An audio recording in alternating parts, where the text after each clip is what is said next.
ونستعينه ونستغفره ونؤمن به ونتوكل عليه ونعوذ بالله من شرور أنفسنا ومن سيئات أعمالنا من يهده الله فلا مضل له ومن يضلل فلا هادي له ونشهد أن لا إله إلا الله وحده لا شريك له ونشهد أن سيدنا ونبينا وإمامنا وسندنا ومولانا محمدا عبده ورسوله صلى الله تبارك وتعالى عليه وعلى آله وصحبه وبارك وسلم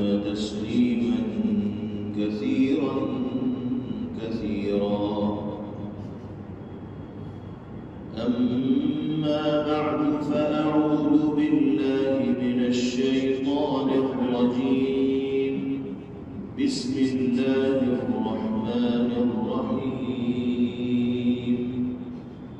إن الله يأمركم أن تؤدوا الأمانات إلى أهلها وإذا حكمتم بين الناس أن تحكموا بالعدل إن الله نعم ما يعظكم به إن الله كان سميعا بصيرا.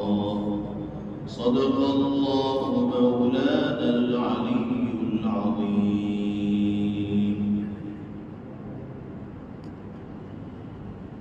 سورہ نساء کی یہ آیت مبارکہ جو آیت نمبر 58 ہے، ایک خاص واقعے کے پس منظر میں نازل ہوئی. واقعہ یہ پیش آیا کہ فتح مکہ سے پہلے ایک مرتبہ نبی کریم علیہ السلام چند صحابہ کرام رضوان اللہ تعالی علیہم اجمعین کے ہمراہ مدینہ منورہ سے مکہ مکرمہ تشریف لے گئے.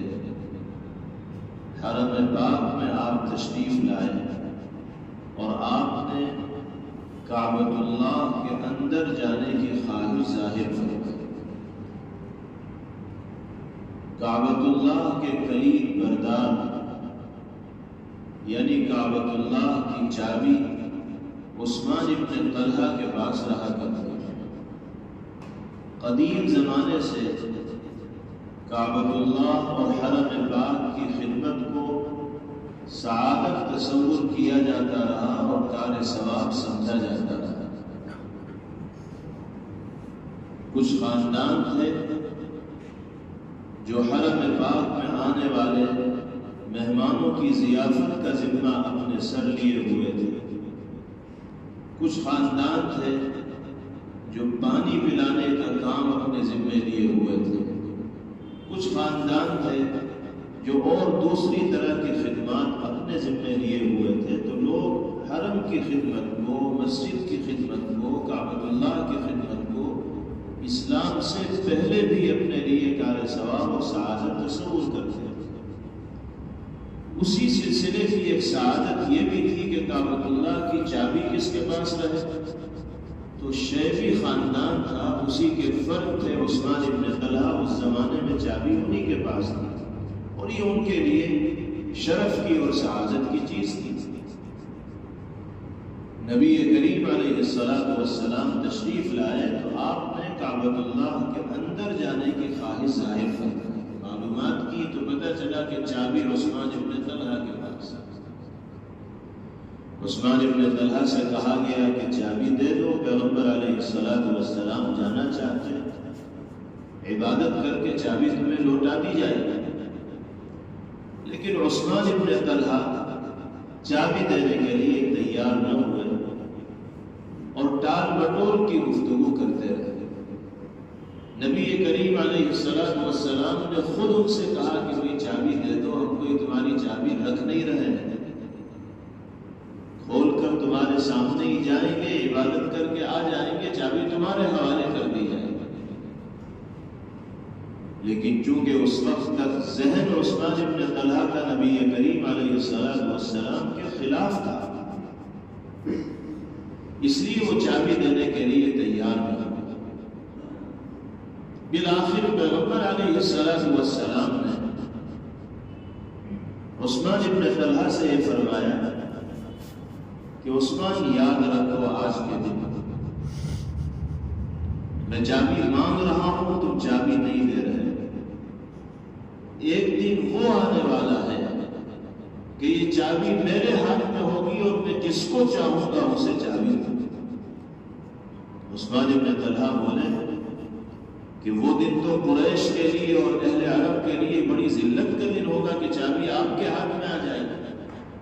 نبی کریم علیہ السلام نے فرمایا کہ ذلت کا نہیں بلکہ وہی دن قریش اور اہل عرب کے لیے عزت و شرف کا، رفعت و سربلندی کا دن۔ عثمان بن طلحہ کہتے ہیں کہ ایسے اعتماد اور وثوق کے ساتھ نبی کریم علیہ السلام نے یہ بات اپنی زبان مبارک سے ارشاد فرمائی کہ میرے دل میں آپ کے جملے اتر گئے۔ اسلام اگرچہ اس وقت تک قبول نہیں کیا تھا، لیکن پیغمبر علیہ السلام کے جملے دل کے اندر اترتے چلے گئے، اور عثمان بن طلحہ کہتے ہیں کہ دل یہ گواہی دینے لگا کہ محمد عربی صلی اللہ علیہ وسلم کی زبان جو کہہ رہی ہے وہ ثابت ہو کر رہے گا، سچ ہو کر رہے گا، اس لیے کہ ہم نے آپ کی زبان سے اب تک کبھی کوئی خلاف واقعہ بات نہیں سنی۔ فرماتے ہیں کہ جی تو یہ چاہ رہا تھا کہ اسی وقت پیغمبر علیہ السلام کے حلقے میں داخل ہو جاؤں، لیکن قوم کا خوف ستانے لگا کہ اگر محمد کی ہم نوائی کروں گا تو قوم ناکا توڑ دے، رشتہ ختم کر دے، آزمائش میں گر جاؤں گا، پریشانیوں میں آ جاؤں گا، اس لیے پیغمبر علیہ السلام کے ہاتھ پر بیعت اسلام نے کی۔ غرض ہے کہ نبی کریم علیہ السلام کی واپسی ہوگی۔ پھر پیغمبر علیہ السلام فاتحانہ طور پر مکہ مکرمہ میں داخل ہوئے۔ تاریخ نے وہ دن بھی دیکھا کہ آپ صحابہ کرام رضوان اللہ علیہم اجمعین کے ہمراہ مکہ مکرمہ میں فاتحانہ شان کے ساتھ داخل ہوتے ہیں، اور کوئی مائی کا لال مکے کے سربراہ آپ کے سامنے آنے کی جرأت و ہمت نہیں کر پاتا۔ راستہ صاف ہو جاتا ہے، مقابلے کی تاب کوئی نہیں لاتا۔ جو مسلمانوں کے خلاف دشمنی میں صف اول میں رہا کرتے تھے، وہ ادھر ادھر جا کے روپوش ہو جاتے ہیں، چھپ جاتے ہیں، باہر کو چلے جاتے ہیں کہ کہیں محمد صلی اللہ علیہ وسلم کا سامنا نہ ہو جائے اور ہمیں نقصان نہ ہو جائے۔ نبی کریم علیہ السلام کسی سے بدلہ نہیں لیتے اور عام معافی کا اعلان فرما دیتے ہیں، لا تثریب علیکم اليوم اذهبوا فانتم الطلقاء۔ عام معافی کا پیغمبر علیہ السلام کی جانب سے اعلان ہوتا ہے، اور مکہ مکرمہ پر آپ کو غلبہ حاصل ہو جاتا ہے۔ اب تک جن کے ہاتھ میں نظام تھا حکومت کا، ان کے ہاتھ سے نظام نکل جاتا ہے اور پیغمبر علیہ السلام کے ہاتھ میں آ جاتا ہے۔ حرم پاک میں آپ تشریف لے جاتے ہیں، عثمان بن طلحہ کے پاس چابی ہے، ان کو بلایا جاتا ہے۔ اب وہ نہ آئے تو اور کیا کریں، اب تو آنا ان کی مجبوری بنی ہے۔ پیغمبر علیہ السلام سے فرماتے ہیں کہ چابی دو، وہ فوراً چابی حوالے کرتے ہیں۔ پھر اللہ کے رسول صلی اللہ علیہ وسلم ان کو یاد دلاتے ہیں کہ وہ دن تمہیں یاد ہے کہ جب میں چابی مانگ رہا تھا تم نہیں دے رہے تھے، اور میں نے کہا تھا کہ ایک دن وہ آئے گا کہ چابی میرے ہاتھ میں ہوگی اور میں جس کو چاہوں گا دوں گا۔ عثمان بن طلحہ فرماتے ہیں کہ یا رسول اللہ، اچھی طرح وہ دن مجھے یاد ہے، وہ لمحات مجھے یاد ہیں، وہ وقت مجھے یاد ہے، اور آپ کی زبان سے نکلنے والے وہ تاریخی جملے اب تک میرے دل کی تختی کے اوپر نقش ہیں۔ میرا دل تو اسی وقت آپ کی طرف مائل ہو گیا تھا، لیکن قوم کے خوف نے مجھے آپ کے ساتھ نہ آنے دیا۔ اب آپ مجھے کلمہ پڑھوا دیجیے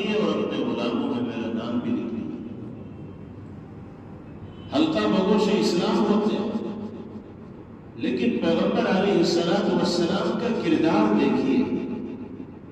آپ چابی لیتے ہیں عثمان ابن طلحہ سے اور کعبۃ اللہ میں تشریف لے جاتے ہیں، وہاں رکھے ہوئے بتوں کو گراتے ہیں، اللہ کے گھر کی معبودان باطلہ سے صفائی کی جاتی ہے، ان سب کو باہر نکالا جاتا ہے، دھویا جاتا ہے، صاف کیا جاتا ہے. پھر جب آپ واپس تشریف لاتے ہیں تو کئی صحابہ کرام رضوان اللہ علیہ اجمعین اس انتظار میں ہیں کہ یہ چابی کی خدمت ہمیں مل جائے. حضرت عباس رضی اللہ عنہ چاہتے ہیں کہ مجھے مل جائے، حضرت علی رضی اللہ عنہ چاہتے ہیں مجھے مل جائے. دیگر کبار صحابہ موجود ہیں جو عاشق زار ہیں اور پیغمبر علیہ السلام کے اشارے پر سب کچھ کر گزرنے کو تیار رہنے والے ہیں. وہ چاہتے ہیں کہ چابی ہمیں مل جائے، اور اب آپ کے اختیار میں تھا، آپ کسی کو بھی چابی دے سکتے. لیکن نبی کریم علیہ السلام نے اپنے معتمد اور قریبی صحابہ میں سے کسی کو کعبے کی چابی عنایت نہیں فرمائی، بلکہ عثمان ابن طلحہ رضی اللہ عنہ کو بلایا اور انہی کے حوالے وہ چابی کی اور فرمایا کہ ہمیشہ ہمیشہ یہ چابی تمہارے ہی خاندان میں رہے. چنانچہ آج بھی کعبۃ اللہ کی چابی اسی شیخی خاندان میں موجود ہے، اور حکومت کسی کی بھی ہو، نظام کسی کا بھی ہو، لیکن کعبۃ اللہ کی چابی انہی کے پاس رہتی ہے. وہی لوگ آتے ہیں اور کعبۃ اللہ کا دروازہ کھولتے ہیں جب کھولنے کی ضرورت پیش آتی ہے. نبی کریم علیہ السلام کعبۃ اللہ سے جب باہر نکلے تو یہی آیت مبارکہ آپ کی زبان مبارک پر تھی جو ابھی آپ کے سامنے تلاوت کی. اس آیت میں اللہ تعالیٰ نے اہل ایمان کو اس بات کا حکم دیا ہے کہ جن کا جو حق ہے وہ ان کے حوالے کرو. یہاں پر عثمان ابن طلحہ کعبۃ اللہ کی چابی رکھنے والے تھے.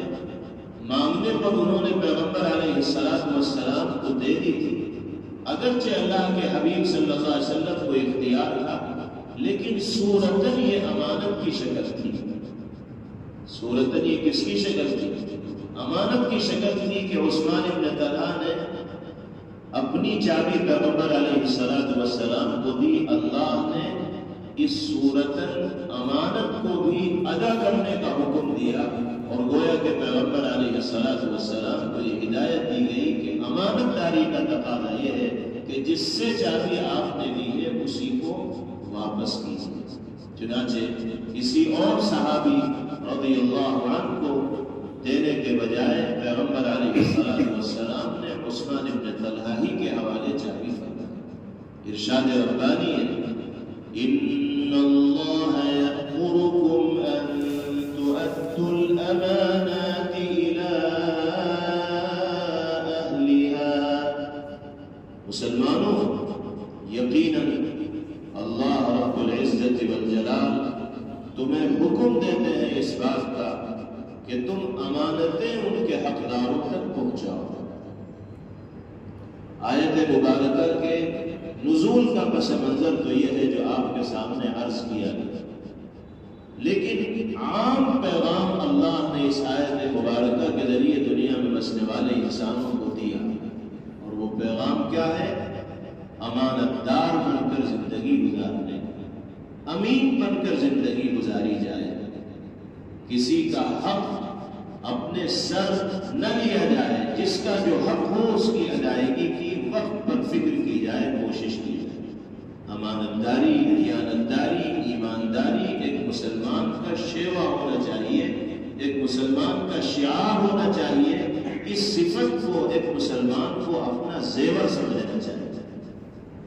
امانت داری اور ایمانداری کی اتنی اہمیت ہے کہ صحابہ کرام رضوان اللہ علیہ اجمعین فرماتے ہیں کہ نبی کریم علیہ السلام کا کوئی وعظ ایسا نہیں ہوتا تھا جس میں آپ امت کو یہ نصیحت نہ فرمائیں کہ لا ایمان لمن لا امانت لہ. اس شخص کے ایمان کا کوئی اعتبار نہیں جو امانت دار نہیں، دیانت دار نہیں. جب بھی وعظ کی مجلس ہوتی یہ نصیحت پیغمبر علیہ السلام کی زبان مبارک سے ضرور سننے کو ملی، اور خود پیغمبر علیہ السلام کی شان ایمانداری دیکھیے، امانتداری دیکھیے، ایسی امانتداری کہ دشمن بھی یہ سمجھتا تھا کہ جو مال پیغمبر علیہ السلام کے پاس رہے گا وہی محفوظ رہ پائے گا۔ دشمن بھی اپنی امانتیں نبی کریم علیہ السلام کے پاس رکھوایا کرتے تھے، ہر طرح کی مخالفتوں کے باوجود، اختلافات کے باوجود سمجھتے تھے کہ مال اگر محفوظ رہے گا تو پیغمبر علیہ السلام ہی کے پاس رہے گا۔ آپ جب ہجرت فرما کر تشریف لے گئے تو مشرکین مکہ کی امانتوں کا ایک پلندہ تھا آپ کے پاس، جو آپ حضرت علی رضی اللہ تعالیٰ کے حوالے کر کے گئے کہ یہ امانتیں فلاں فلاں کے حوالے کر دی جائیں، میں تو مدینہ منورہ جا رہا ہوں۔ ایسی امانتداری کہ نبی کریم علیہ السلام کے نام کا جز بن گیا الامین، النبی الامین آپ کو کہا جاتا ہے، آپ کے نام کا حصہ بن گیا امانتداری۔ ہم نام لیوا ہیں نبی کریم علیہ السلام کے، اور آپ کی شخصیت اور ذات گرامی کے ساتھ عقیدت و محبت کا رشتہ قائم کرنا اپنے لیے سعادت تصور کرتے ہیں۔ اس کا تقاضا یہ ہے کہ امانتداری اور دیانتداری کی وہی جھلک ہماری اور آپ کی زندگی کے اندر بھی ہونی چاہیے۔ کسی کو نقصان پہنچانا، کسی کا حق دبانا، کسی کو وہ حق نہ دینا جس کا وہ مستحق ہو، یہ سب چیزیں امانت کے خلاف ہیں۔ ایمان والے کو ان تمام برائیوں سے بچنا چاہیے۔ اور دیکھیے، انسان جو معاملات انجام دیتا ہے وہ تین طرح کے ہیں۔ جتنے بھی کام ہم کرتے ہیں، اگر آپ ان کاموں پر نگاہ ڈالیں گے تو تین قسموں میں سے کسی ایک قسم میں وہ کام شامل ہوں۔ بعض اعمال تو وہ ہیں جو اللہ اور بندوں کے درمیان کے، بعض معاملات وہ ہیں جو اللہ اور بندوں کے درمیان کے، بعض معاملات وہ ہیں جو بندوں اور بندوں کے درمیان کے، اور بعض معاملات وہ ہیں جو خود انسان اور اس کے نفس کے درمیان کے ہیں، اس کی جان کے درمیان کے۔ کوئی بھی کام آپ دیکھ لیجیے، یہ تو وہ کام اللہ اور بندوں کے درمیان کے معاملات سے متعلق ہوگا، یہ بندوں اور بندوں کے درمیان کے معاملات سے متعلق ہوگا، یہ خود انسان کی جان اور نفس کے درمیان معاملات سے متعلق ہوگا۔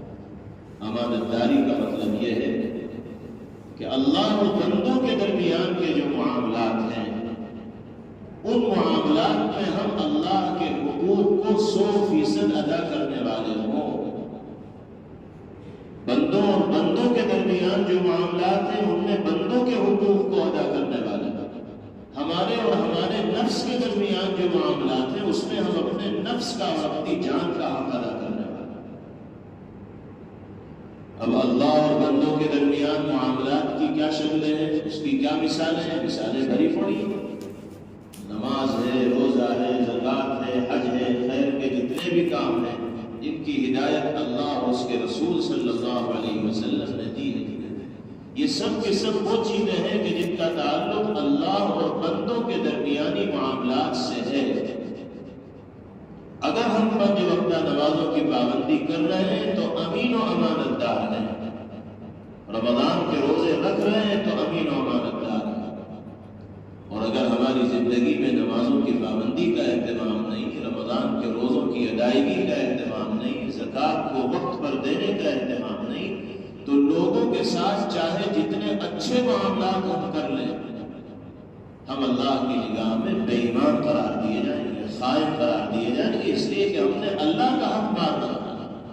نماز نہ پڑھنا یہ اللہ کا حق مارنا ہے، بغیر کسی عذر کے رمضان کے روزے چھوڑنا یہ اللہ کا حق مارنا ہے، صاحب نصاب ہونے کے باوجود زکوٰۃ نہ دینا یہ اللہ کے حق کو تلف کرنا اور ضائع کرنا ہے، جیسے بندوں کو تکلیف پہنچانا اور ان کے حق کو ضائع کرنا اور کسی کے حق کو دبانا بےایمانی ہوتی ہے، خیانت ہوتی ہے۔ ایسے ہی اگر انسان اللہ کا حق نہیں ادا کرے گا تو وہ بھی امین اور امانت دار قرار نہیں دیا جائے۔ اسی طرح بندوں کے اور بندوں کے درمیانی معاملات ہوتے، اس کو بھی بہت سی مثالوں سے ثابت کیا جا سکتا ہے۔ اولاد ہونے کی حیثیت سے والدین کی جو ذمہ داری ہمارے کاندھوں پر آتی ہے، اس ذمہ داری کو حسن و خوبی کے ساتھ ادا کرنے کا نام امانت ہے۔ اگر ہم والدین کے حقوق ادا نہیں کریں گے تو امانت میں خیانت کرنے والے قرار دیے جائیں گے۔ شوہر ہونے کی حیثیت سے بیوی کے حقوق ادا کرنا امانت ہے۔ بھائی ہونے کی حیثیت سے بہنوں کے حقوق ادا کرنا، بھائیوں کے حقوق ادا کرنا امانت ہے۔ رشتہ دار ہونے کی حیثیت سے رشتہ داروں کے حقوق کی ادائیگی کا اہتمام کرنا امانت ہے۔ باپ ہونے کی حیثیت سے اولاد اور بچوں کے حقوق کی ادائیگی کا اہتمام کرنا امانت ہے۔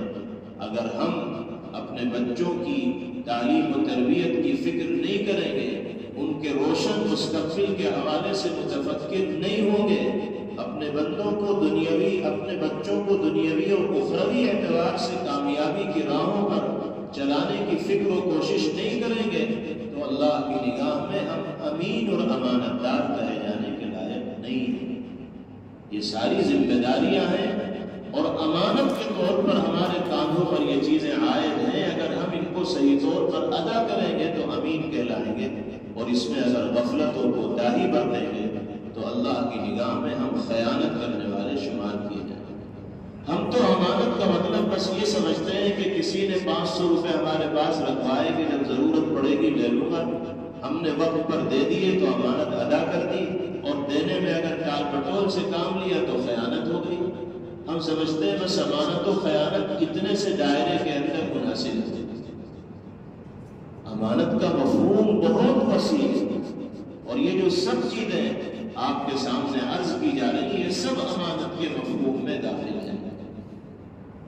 جس حیثیت کا مالک بھی اللہ نے ہمیں بنایا ہے، اس حیثیت کو پیش نظر رکھتے ہوئے اپنی ذمہ داریوں کی انجام دہی کا نام امانت ہے۔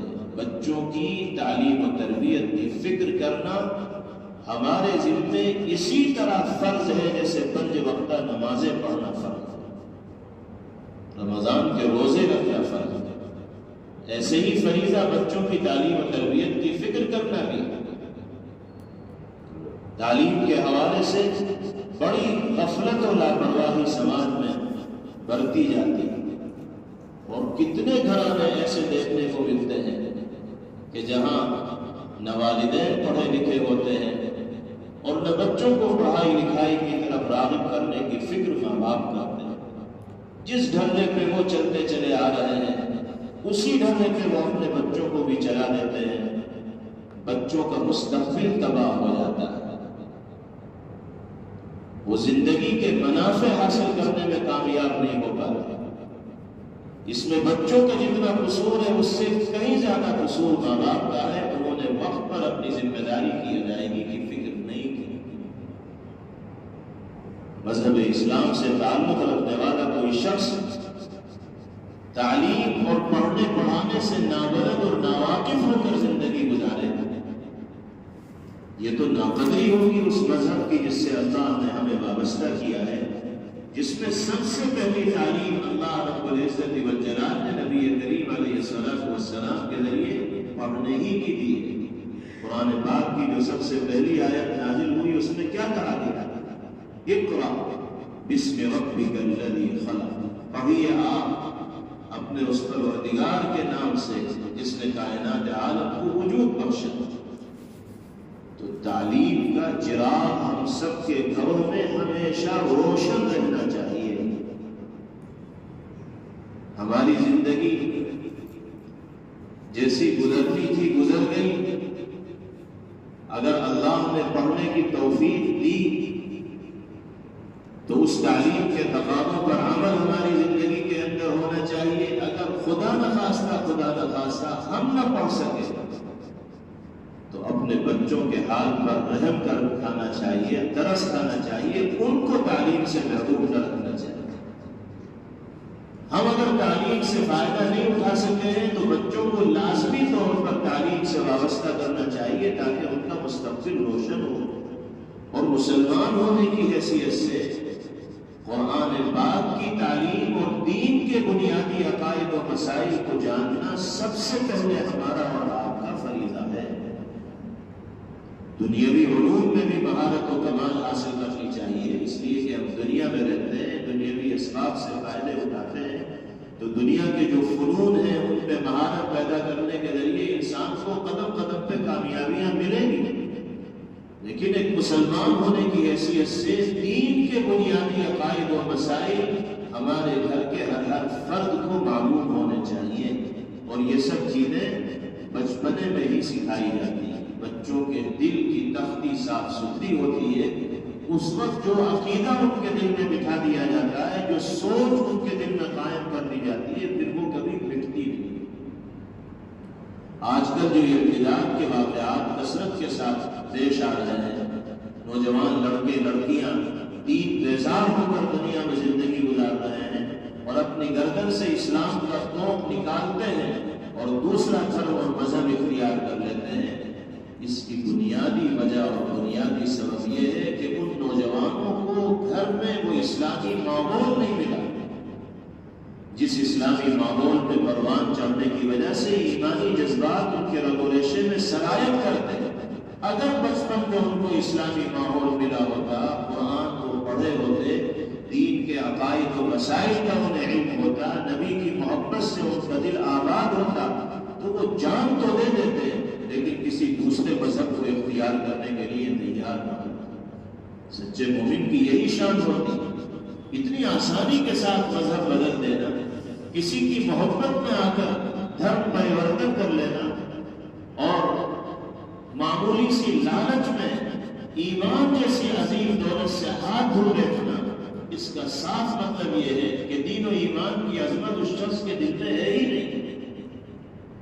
آپ سروے کر لیجئے، جتنے نوجوان لڑکے لڑکیاں مرتد ہو کر غیروں کے ساتھ زندگی گزار رہے ہیں، ان کی کہانی کیا ہے، ان کا ماضی کیا ہے، ان کا بچپنا کس حال میں گزرا ہے، ان کی جوانی کس حال میں گزری ہے، آپ خود اندازہ لگا لیں گے جب نتائج سامنے آئیں گے کہ ماں باپ نے ان کو وہ ماحول نہیں دیا جس ماحول میں رہنے کی وجہ سے ایمان ان کے رگ و ریشے کے اندر سرایت کر جاتا، تو دشمن نے ان پر جال ڈالا اور وہ جال میں آسانی کے ساتھ پھنس گئے۔ بہرحال یہ ایک تفصیلی موضوع ہے جو مستقل گفتگو کا تقاضا کرتا ہے، لیکن ضمناً ہم یہ بات عرض کر رہے ہیں کہ امانت داری کا تعلق اس موضوع سے بھی ہے۔ اگر ہم بچوں کی تعلیم کا بندوبست نہیں کریں گے تو ہم اللہ کی نگاہ میں بے ایمان اور خائن قرار دیں گے۔ یہ بچے امانت ہے اللہ کی، تحفے کی شکل میں اللہ نے بچے ہمیں اور آپ کو عطا فرمائے ہیں۔ ان کو منمانی زندگی گزارنے کا راستہ نہیں دکھایا جائے گا، بلکہ قرآن و سنت کے مطابق زندگی گزارنے کا راستہ بچوں کو دکھایا جائے گا۔ نبی کریم علیہ الصلوۃ والسلام نے فرمایا، ما من عبد يسترعيه الله رعية يموت يوم يموت وهو غاش لرعيته إلا حرمه الله عليه الجنة۔ فرمایا پیغمبر علیہ الصلوۃ والسلام نے کہ جس انسان کو اللہ نے کچھ لوگوں کا ذمہ دار بنایا، باپ اولاد کا ذمہ دار بنایا، باپ دنیا سے اس حال میں گیا کہ وہ اپنے ماتحتوں کے ساتھ دھوکہ کرنے والا تھا۔ دھوکہ کرنے کا مطلب یہ کہ ان کی پڑھائی لکھائی کے سلسلے میں فکر مند نہیں تھا، اور اسی حال میں دنیا سے چلا گیا۔ پیغمبر علیہ السلام والسلام فرماتے ہیں کہ اللہ اس پر جنت میں داخلہ حرام کر دے۔ کتنی سخت وعید پیغمبر علیہ السلام والسلام نے بیان فرمائی، اور ہم اس کو بہت ہلکے میں لے رہے ہیں۔ اپنی تمام ذمہ داریوں سے زیادہ اہم ذمہ داری اس بات کو سمجھنا چاہیے کہ ہماری پرورش میں، نگہداشت میں پروان چاہنے والے بچے کسی لائق بن جائیں اور زیور علم سے وہ آراستہ ہو جائیں، یہ امانت داری کا تقاضا ہے۔ بہرحال دوسرے معاملات وہ ہیں جو بندوں اور بندوں کے درمیان ہوتے ہیں، اور تیسرے معاملات وہ ہیں جو خود انسان اور اس کی ذات کے درمیان ہیں۔ ان معاملات میں بھی اپنے جسم کا حق ادا کرنا، اپنے نفس کا حق ادا کرنا امانت ہے، اور اپنے جسم کا اور نفس کا حق ادا نہ کرنا یہ امانت کے اندر خیانت ہے۔ یہ جو جسم اللہ نے ہمیں دیا ہے ہمارا نہیں ہے، ہمیں تو عارضی طور پر، عاریت کے طور پر کچھ دن نفع اٹھانے کے لیے یہ جسم دے دیا گیا ہے۔ اللہ جب چاہیں گے اس جسم کو بے جان کر دیں گے اور یہ کسی کے کام کا نہیں رہے گا، پھر تو اسے مٹی کے حوالے کر دیا جائے گا۔ جب تک روح اس جسم کے اندر موجود ہے اس وقت تک یہ جسم حرکت کر رہا ہے، دیکھ رہا ہے، چل رہا ہے، پھر رہا ہے، سو رہا ہے، جاگ رہا ہے، بول رہا ہے، اور جس دن اللہ کے حکم سے روح پرواز کر جائے گی تو زبان بھی گم ہو جائے گی، آنکھیں بھی دیکھنا بند کر دیں گی، ہاتھ پیر بھی کام کرنا چھوڑ دیں گے، اور یہ حسین و خوبصورت جسم کیڑوں کی غذا بن جائے گا۔ یہ آنکھیں جن سے ہم دیکھ رہے ہیں، جو ہمارے جمال و حسن میں اضافہ کرتی ہیں، یہ پہ پڑیں گے رخساروں کے اوپر، اور انسان ڈھانچہ بن جائے گا، گوشت ہڈیوں کو چھوڑ چکا ہوگا، ایسی صورت اختیار کر لے گا کہ دیکھنا گوارا نہیں کرے گا۔ ہر شخص کو اس منزل سے گزرنا ہے، اس مرحلے پر آنا ہے۔ اسی جسم کی خاطر انسان اللہ کی ناراضگی کو مول لیتا ہے، اللہ کے غضب اور غصے کو دعوت دینے کا کام کرتا ہے۔ اللہ فرماتے ہیں کہ یہ جو جسم میں نے تمہیں عاریت کے طور پر دیا ہے، اس کے حقوق ہیں، انہیں ادا کرو، ادا نہیں کرو گے تو امانت میں خیانت کرنے والے قرار دیے جائیں۔ جسم کا حق یہ ہے کہ اس کو تندرست و توانا اور صحت مند رکھنے کی فکر و کوشش کی جائے۔ کسی طرح کی بھی کوئی بیماری لاحق ہو تو فوراً اس کا علاج کیا جائے، دوا لی جائے۔ بیماری کے باوجود دوا نہ لینا اور علاج نہ کرنا یہ اپنے آپ پر ظلم کرنا ہے اور شرعی حکم کی خلاف ورزی کرنا ہے۔ پیغمبر علیہ السلام نے فرمایا کہ بیمار ہو تو معالجہ کرو، طبیب اور ڈاکٹر کے پاس جاؤ، تاکہ تمہارا جسم بیماری سے محفوظ ہو اور تندرستی اور توانائی کی نعمت سے کچھ سرفراز ہو۔ اس لیے کہ صحت ہوگی تو انسان اعمال کرنے کی صلاحیت رکھے گا، اور صحت نہیں ہوگی تو چاہنے کے باوجود بھی نہیں کر پائے گا۔ اسی طرح جسم کا ایک بنیادی حق یہ ہے کہ ہم کسی ایسی چیز کا استعمال نہ کریں جو ہمارے جسم کو نقصان پہنچائے۔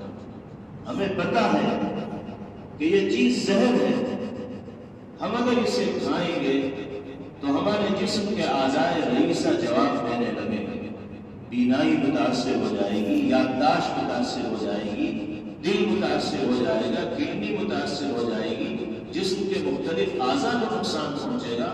تو ہمارا یہ فریضہ ہے کہ ہم اس زہر سے اور ایسی چیزوں کے استعمال سے بچیں جو ہمارے جسم کے لیے مضر ہے اور نقصان ہے۔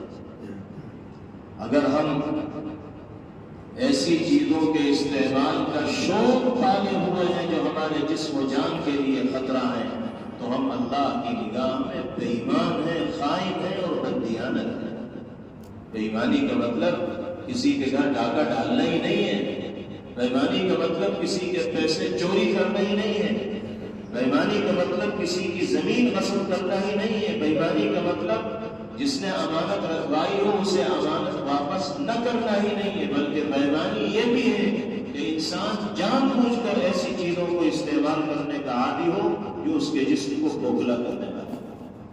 اس حیثیت سے اگر دیکھا جائے تو ہم میں کتنے لوگ ایسے ہوں گے جو سب کچھ جاننے بوجھنے کے باوجود ایسی چیزوں کے استعمال کے عادی بنے ہوئے ہیں جو ان کے جسم کے لیے ہر درجہ مضر ہے، نقصان دہ ہے، خطرناک۔ شراب نوشی کرنے والوں کی ایک لمبی فہرست ہے، سروے کیجیے تو ایک ہی محلے میں اچھے خاصے لوگ اس لت کے شکار مل جائیں گے، حالانکہ سب کو پتا ہے کہ شراب کس طرح جسم کو کھوکھلا کرتی ہے، لیکن اپنی عادت سے مجبور ہو کر اس گناہ کو چھوڑنے کے لیے تیار ہیں۔ نشہ کرنے کے لوگ عادی ہیں، گٹکا استعمال کرنے کے عادی ہیں۔ کتنے لوگ تو ایسے ہیں کہ ہر وقت ان کا منہ بھرا ہی رہتا ہے،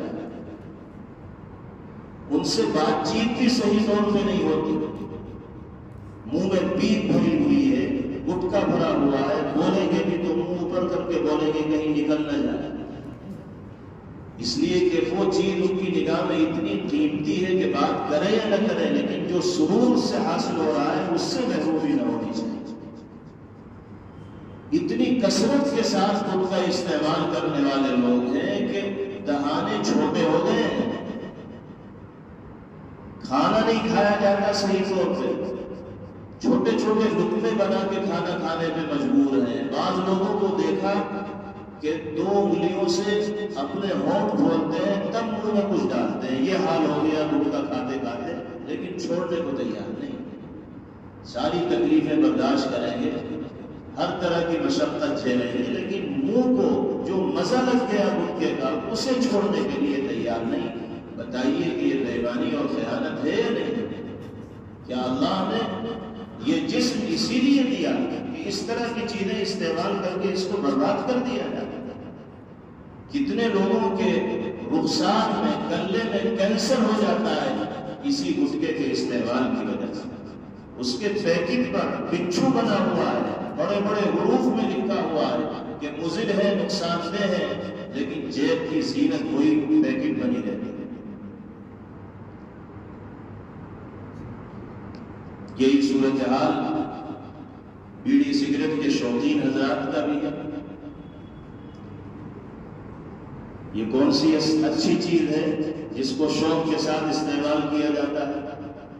دھواں چھوڑ کے سمجھتے ہیں کہ ہم بہت بڑے آدمی بن گئے، اور بیڑی کی ایسی لت لوگوں کو لگی ہوئی ہے کہ روزہ بھاری ہو جاتا ہے۔ افطار کے وقت سب سے زیادہ اشتیاق اسی بات کا ہوتا ہے کہ بیڑی مل جائے، کھجور کے بارے میں بعد میں سوچتے ہیں، بیڑی کا چکر پہلے شروع ہو جاتا ہے، سب سے پہلے بیڑی ملے گی تب جا کے جان میں جاتا ہے۔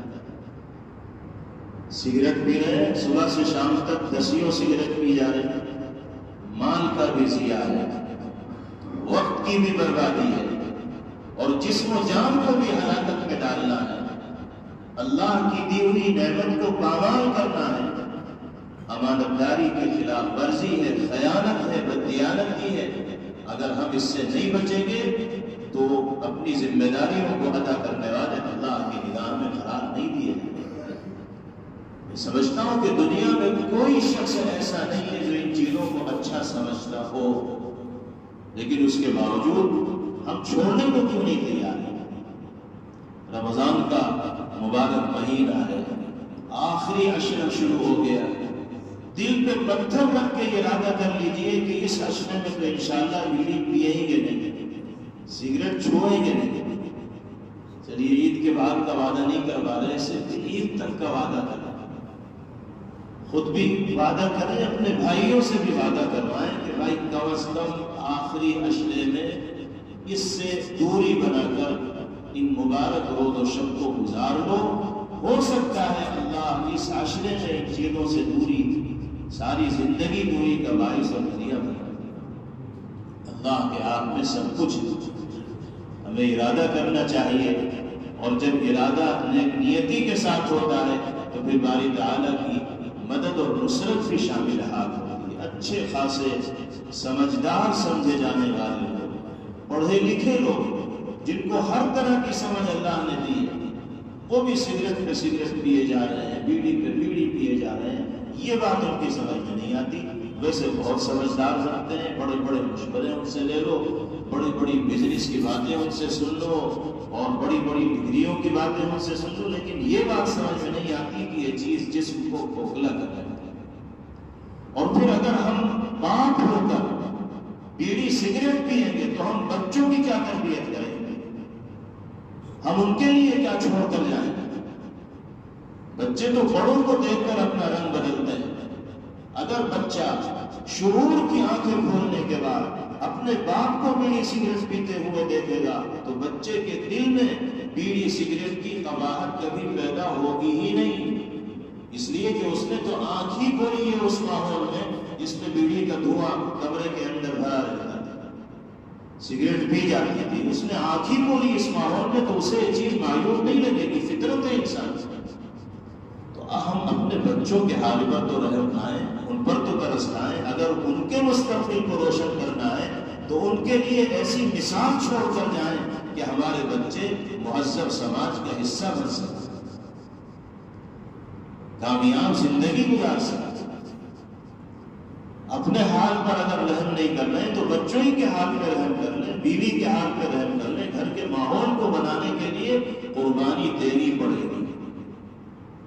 یہ حقیقت ہے کہ جن لوگوں کی عادت پڑ گئی ہے وہ اگر چھوڑیں گے تو ان کو پریشانیاں ہوں گی، لیکن کچھ دن کی پریشانی برداشت کیجیے۔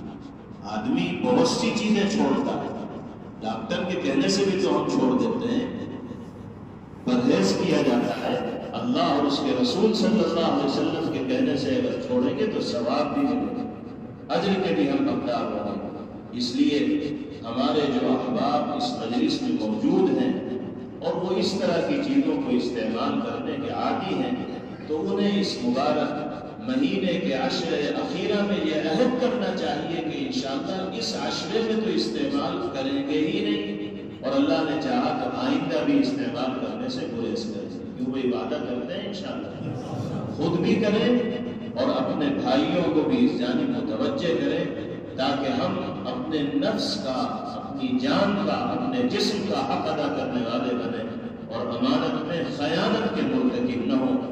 اللہ تعالی ہم سب کو امین و امانت دار بن کر زندگی گزارنے کی توفیق نصیب فرمائے۔ وآخر دعوانا ان الحمد للہ رب العالمین۔ Thanks for watching. Don't forget to like, comment, share and subscribe to Al Wahid channel.